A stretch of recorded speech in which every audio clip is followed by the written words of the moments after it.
اعوذ باللہ من الشیطان الرجیم بسم اللہ الرحمن الرحیم رب اشرح لی صدری ویسر لی امری واحلل عقدۃ من لسانی یفقہوا قولی۔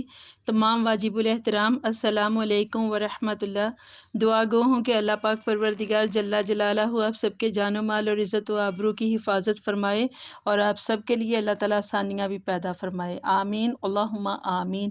انشاءاللہ عز و جل سورۃ الانعام مبارکہ کا رکوع نمبر 7 تلاوت کریں گے اور اس میں دیکھتے ہیں اللہ تعالیٰ نے کیا کیا بیان فرمایا ہے۔ اللہ تعالیٰ صحیح معنوں میں ہمیں تعلیمات قرآنیہ کی فہم عطا فرمائے اور اس کے جتنے بھی اللہ تعالیٰ کے جو احکامات ہیں اس پر بھرپور طریقے سے ہمیں عمل کی بھی توفیق عطا فرمائے، آمین اللہم آمین۔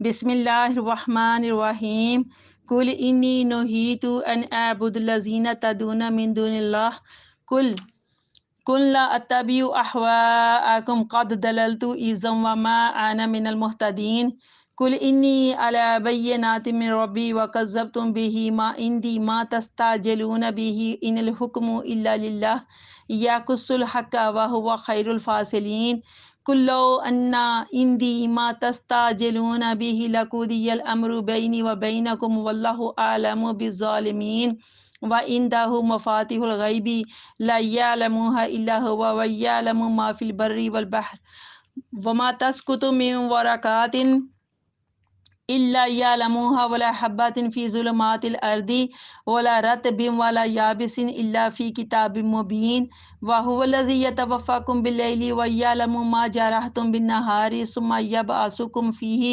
لیقضی اجل مسمى ثم الیہ مرجعکم ثم ینبئکم بما کنتم تعملون۔ صدق اللہ العظیم۔ شروع کرتی ہوں اللہ تعالیٰ کے نام سے جو مہربان ہے اور ہمیشہ رحم فرمانے والا ہے۔ رکوع کے شروع میں اللہ تعالیٰ فرماتے ہیں حکم کے معنوں میں، فعل امر کا صیغہ ہے کل۔ اللہ تعالیٰ اپنے محبوب حضرت محمد صلی اللہ علیہ وسلم سے مخاطب ہو کر بات فرماتے ہیں، خطاب کرتے ہیں کس طرح سے؟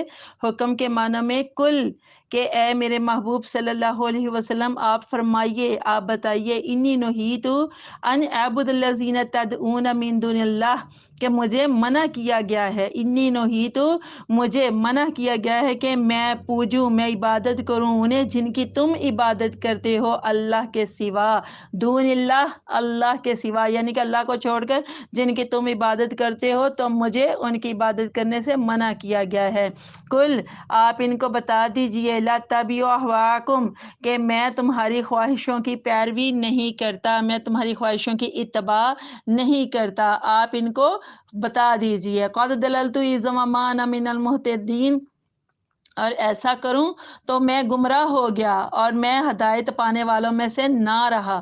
کل انی اعلی بینات من ربی، آپ فرمائیے، کل، اللہ کہتا ہے، اللہ فرماتا ہے کہ اے میرے رسول آپ ان کو بتائیے، آپ فرمائیے کہ بے شک میں قائم ہوں ایک روشن دلیل پر اپنے رب کی طرف سے، کہ میں من ربی، اپنے رب کی طرف سے، من ربی میرے رب کی طرف سے، یعنی کہ میں اپنے رب کی طرف سے ایک روشن دلیل پر قائم ہوں۔ وَكَذَّبْتُمْ بِهِ، اور جھٹلایا تم نے اسے، یعنی کہ جھٹلا دیا تم نے اسے۔ مَا عِندِي مَا تَسْتَعْجِلُونَ بِهِ، اور میرے پاس جس کی تم جلدی کر رہے ہو وہ نہیں ہے، مَا عِندِي میرے پاس نہیں ہے وہ جس کی تم جلدی مچا رہے ہو، ان الحکم الا للہ، نہیں ہے حکم کسی کا سوائے اللہ کے، یقص الحق، وہی بتاتا ہے حق، وہو خیر الفاصلین، اور وہ سب سے بہتر فیصلہ کرنے والا ہے۔ قل لو ان عندی ما تستعجلون به لقضی الامر بینی و بینکم، آپ فرمائیے، آپ بتائیے کہ اگر میرے پاس ہوتی وہ چیز جس کی تم جلدی کر رہے ہو تو کبھی کا فیصلہ ہو گیا ہوتا، بینی میرے درمیان، و بینکم اور تمہارے درمیان، میرے اور تمہارے درمیان کب کا فیصلہ ہو گیا ہوتا۔ واللہ عالم بالظالمین، اور اللہ خوب جانتا ہے ظالموں کو۔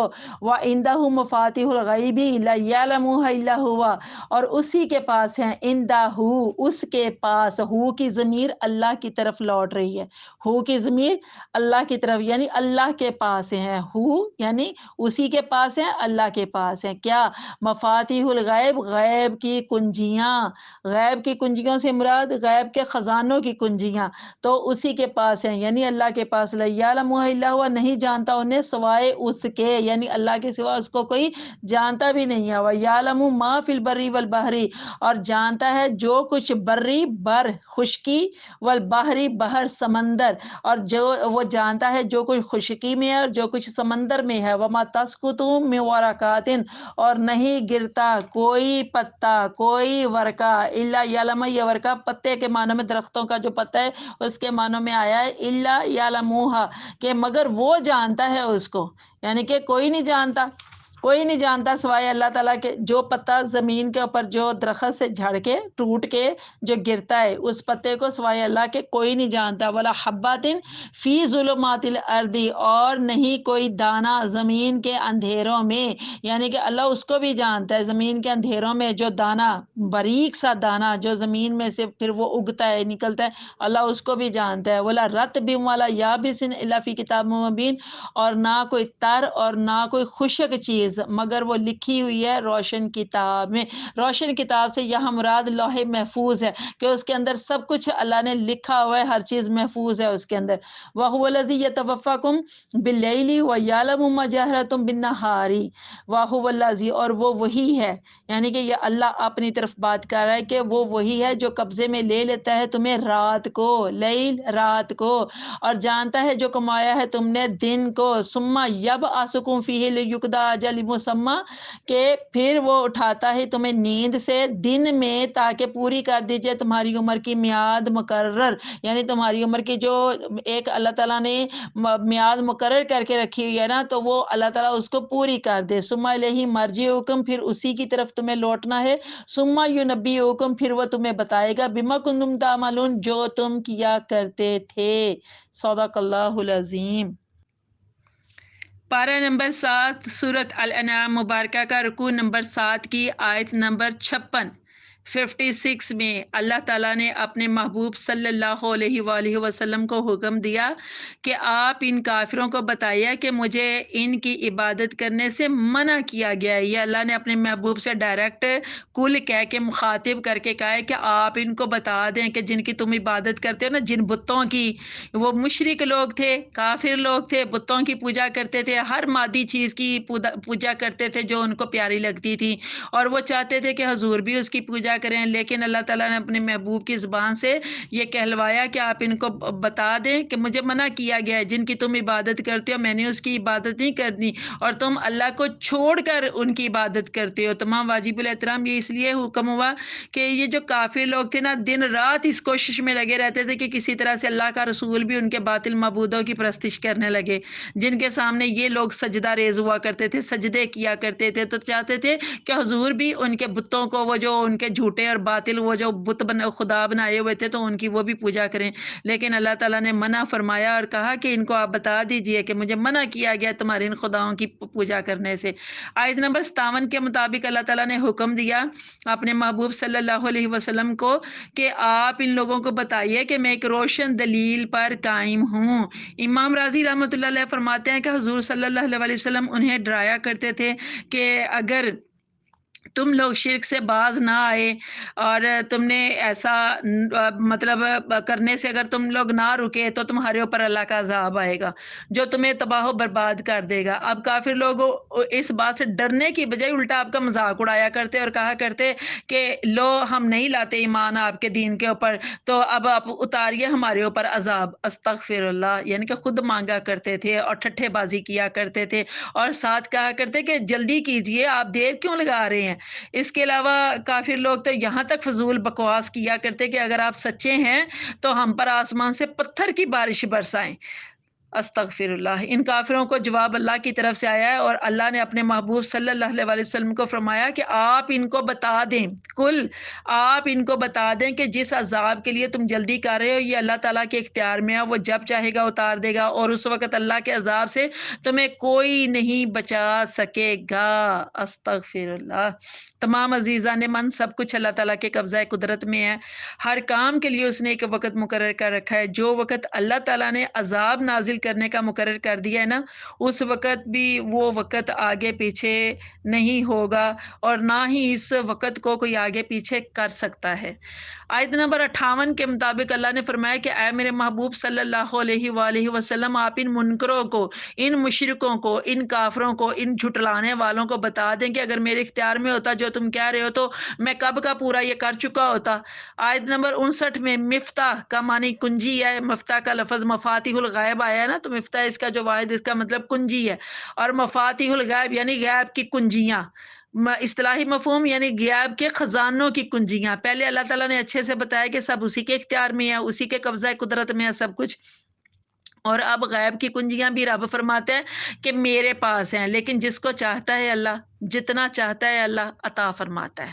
اور جو کچھ اللہ تعالیٰ نے اپنے محبوب سید الانبیاء محمد رسول اللہ صلی اللہ علیہ وآلہ وسلم کو عنایت فرمایا ہے، اس کا اندازہ لگانا کسی کے بس کی بات نہیں ہے. سبحان اللہ. علامہ قرطبی رحمۃ اللہ علیہ لکھتے ہیں کہ غائب کا علم اللہ تعالیٰ کے پاس ہے، اور علم غائب تک پہنچنے کے ذریعے بھی اسی کے دستے قدرت میں ہے. کوئی ان کا مالک نہیں ہے. پس اللہ تعالیٰ جس کو غائب کا علم دینا چاہتا ہے دے دیتا ہے، اور جس کو محروم رکھنا چاہتا ہے اسے محروم کر دیتا ہے. اور امور غیب پر آگہی صرف رسولوں کے ذریعے ہی حاصل ہو سکتی ہے، جن پر علوم غیب کا فیضان فرمایا جاتا ہے. سبحان اللہ. پہلے فرمایا کہ غیب کے خزانوں کی کنجیاں اسی کے قبضے میں ہیں، پھر مزید اس میں اضافہ فرمایا کہ خشکی اور تری کے حوالے سے جتنی بھی چھوٹی بڑی رنگ برنگی مخلوقیں جو سانس لے رہی ہیں، ان سب کو وہ اللہ جانتا ہے. اس کے علم کی کیفیت یہ ہے کہ اگر کوئی ایک پتا بھی درخت سے گرتا ہے، ٹوٹ کے، اگر ایک پتا بھی درخت سے ٹوٹ کے نیچے زمین پر گرتا ہے نا، تو اللہ تعالیٰ کو اس کا بھی علم ہے. اور بیج جو باریک سا چھوٹا سا ننا منا سا جو بیج کا ایک باریک دانہ بھی جو ہے نا، وہ جس حالت میں بھی پڑا ہے اللہ تعالیٰ اس کو بھی جانتا ہے.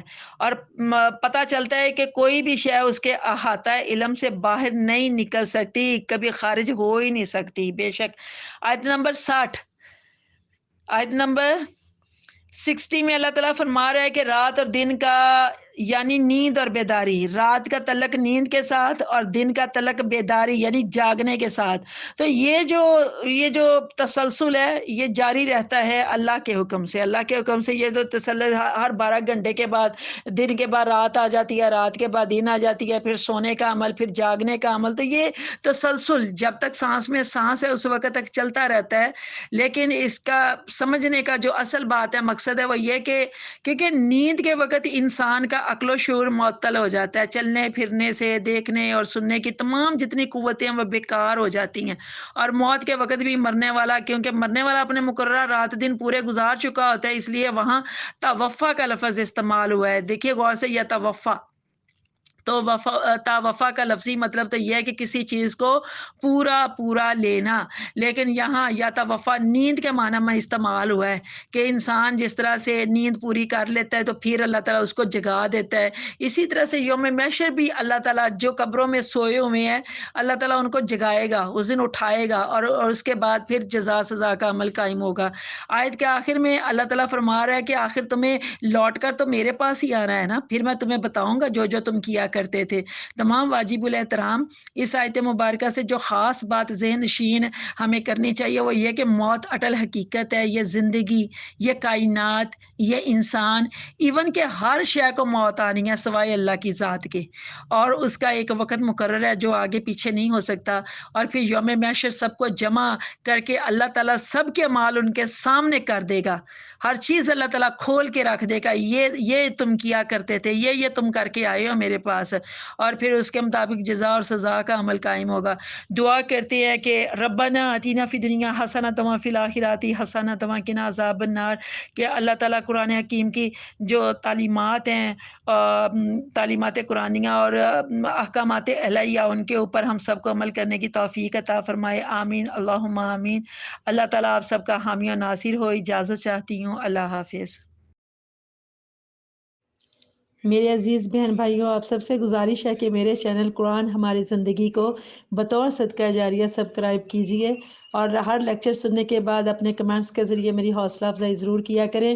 بیل آئیکن کو بھی ضرور پریس کر دیجئے تاکہ نیو لیکچرز کے نوٹیفیکیشنز آپ کو بر وقت ملتے رہیں۔ اللہ تعالیٰ آپ سب کو ایمان کی دولت سے مالا مال کرے اور قرآن کا صحیح فہم عطا فرمائے، آمین۔